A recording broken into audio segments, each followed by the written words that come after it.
Yang masih bersama kami pemirsa di MNC News Prime dan masih bergabung narasumber bersama kita ada Mas Heri Firmansyah, pakar hukum pidana dan juga Bang Sandi Situngkir, juru bicara Iya. Tampak, tim advokat penegakan hukum dan keadilan. Saya kembali ke Bang Sandi. Bang Sandi, selain dugaan penyuapan kepada LPSK, adakah fakta-fakta lain dari kasus ini yang ditemukan oleh Tampak terkait perputaran uang? Baik, jadi kalau rujukannya adalah tadi yang peristiwa LPSK itu ya, sebenarnya kalau kita merujuk kepada pasal 53 KUHP itu ya, percobaan itu ya. Percobaan itu terjadi bukan karena diingini oleh pelakunya gitu, Hmm, tapi karena yang penerimanya menolak gitu. Artinya itu sebenarnya konstruksi hukumnya sudah sangat sempurna gitu ya. Oleh karena itu, jangan lihat uang itu hanya karena 1 senti gitu. Ya. Ada 2 amplop yang katanya 1 sentimeter gitu ya. Jangan lihat karena itu. Oleh karena itu, lihat juga faktor-faktor apa yang hmm. kira-kira mendorong mereka memberikan uang 1 sentimeter itu dalam 2 amplop gitu. Kalau pasal 53 KUHP itu sempurna gitu ya. Karena gagalnya peristiwa itu bukan karena si pelaku, tapi karena si penerimanya tidak bersedia menerimanya. Sehingga oleh pasal 53 itu disebutkan itu percobaan tindak pidana gitu. Jadi kalau dia dijuntokan kepada pasal 15 Undang-Undang Tipikor itu, menurut Tampak itu sebuah konstruksi hukum yang sangat sempurna gitu ya. Tapi apakah Tampak hanya hadir dalam rangka uang 2 senti dalam Hmm. 2 amplop itu tidak gitu. Tampak melihat secara keseluruhan apa yang mendorong 30 atau sampai 60 orang polisi itu kemudian melakukan skenario yang sama gitu, dengan Irjen Paul Ferdisambo. Jangan dilihat itu hanya pasal 221. Ya. Kalau menurut kami, kalau ternyata di situ juga ada uang mengalir, termasuk kepada pihak-pihak yang ikut serta dalam skenario kasus ini, saya kira saatnya KPK hadir gitu ya.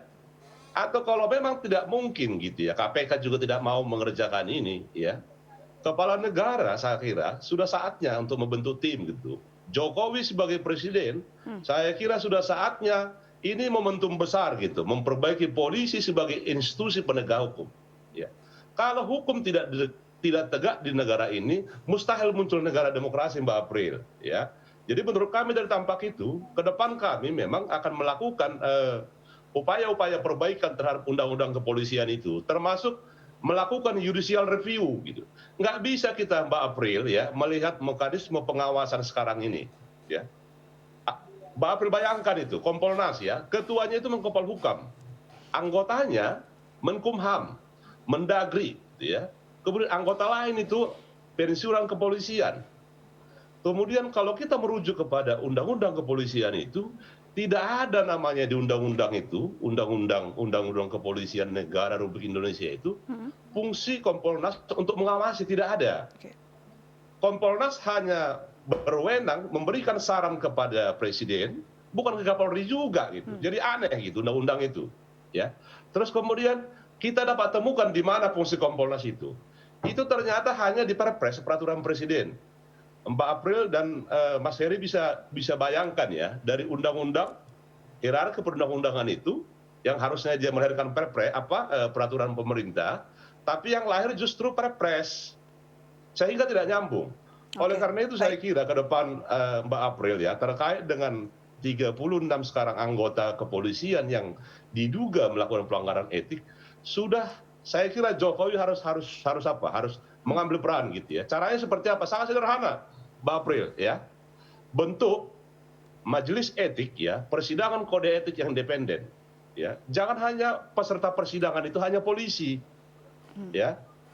Kemudian melakukan pemeriksaan kepada Jadi 60 pembentukan atau tim khusus oleh Kapolri belum cukup ya?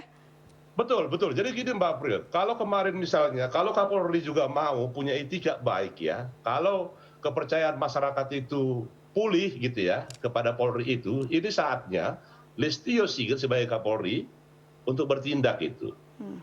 membentuk majelis persidangan etik kepada 30 sekian anggota Polri yang diduga melakukan pelanggaran etika gitu ya. Kemarin Mbak April ternyata bisa gitu.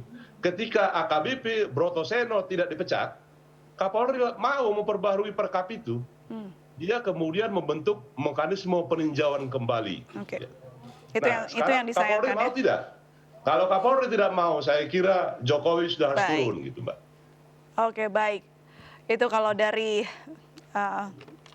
Bang Sandi begitu ya, memberikan informasi dan juga saran kepada pemerintah seperti apa harus menangani kasus ini karena sudah terlanjur menjadi sorotan banyak pihak dan memang sudah saatnya ini pihak kepolisian untuk bebenah. Terakhir, Mas Heri, ada pesan khususkah kepada pemerintah dan juga kepolisian yang tengah mengenangani kasus ini, atau mungkin ini bentuk dari ya bisa dikatakan miniatur atau image dari pemberantasan atau mungkin juga penanganan dari kasus-kasus pembunuhan yang ada di Indonesia? Ya, saya rasa ini memang salah satu kasus yang menyita atensi publik yang begitu luar biasa ya. Dan tidak bisa disalahkan juga bahwa dalam hal ini kita akan melihat bahwa perkara-perkara semacam ini akan terus dikawal oleh teman-teman di komunitas masyarakat ya. Karena ini juga bagian ketika pertanyaannya, who do you call when the police murders? Okay.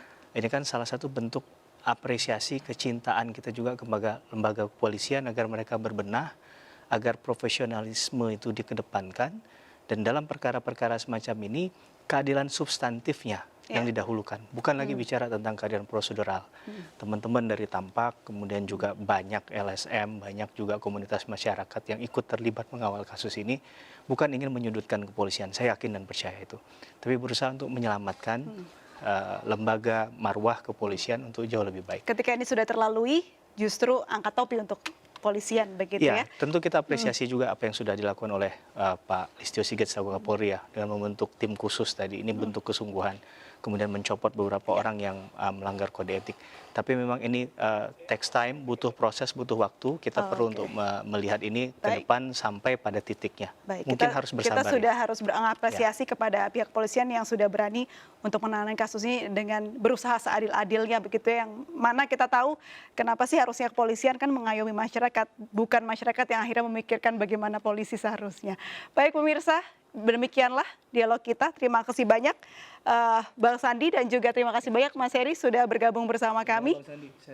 Selamat malam.